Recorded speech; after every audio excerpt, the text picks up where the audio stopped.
Hi friends, welcome to நாளும் ஒரு செய்தி.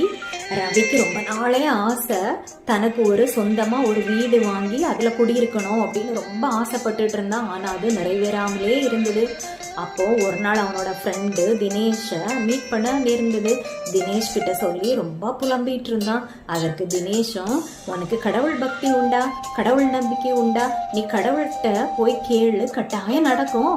நமக்கு மனுஷரால முடியாத விஷயம் எங்கே போய் கேட்கறது, கடவுள்கிட்ட கேட்டு தான் வாங்கிக்க முடியும், உனக்கு எல்லாம் நல்லாவே நடக்கும் அப்படின்னு சொல்லி அனுப்புனா. ரவியும் குடும்பத்தோட போய் கடவுள்கிட்ட வேண்டி பஞ்சாடி கேட்டுக்கிட்டான். கடவுளும் அவனுக்கு ஒரு வீடு கட்டுற பாக்கியத்தை கொடுத்தாரு. வீடு கட்டி பால் காய்ச்சி நல்ல வசதி வாய்ப்போட இருந்தான். அப்புறம் ரவி நினைச்சா, சொந்தமா ஒரு கார் வாங்கிட்டேன், என்ன கார் வாங்கினாதான் ஸ்டேட்டஸ், நம்மளை 4 பேர் மதிப்பாங்க.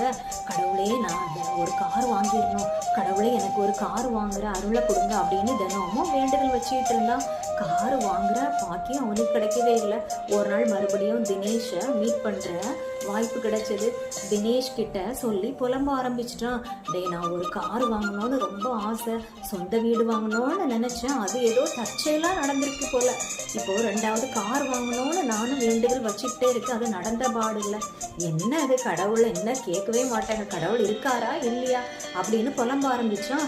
அதற்கு தினேஷும், பாத்தியா, நீ கேட்டது எல்லாமே நடக்கிறது வரைக்கும் கடவுள் உண்டுங்கிற ஒரு நம்பிக்கை இருக்கு, ஒரே ஒரு தோல்வி வந்தோன்னா கடவுளே இல்லை அப்படின்னு சொல்ற. எப்பவும் கடவுள் இருக்காரு, கடவுள் நம்பிக்கை எப்பவும் வச்சுக்கணும். இதை போலத்தான் அப்போ மனிதர்கள்ட்டையும் வச்சுக்கிற நம்பிக்கை எந்த நேரமும் காணாமல் போயிடும். முதல்ல நீ ஒன்னையே நம்ப கத்துக்கோ. ஒன்னை நீ ஆழமா நம்புனேன்னா கடவுள் நம்பிக்கை தானா வரும். கடவுள் எங்க இருக்காரு, ஒன்னுள்ளதான் கடவுள் இருக்காரு, உனக்கு உள்ளதானே மறைஞ்சிருக்கார் கடவுள்.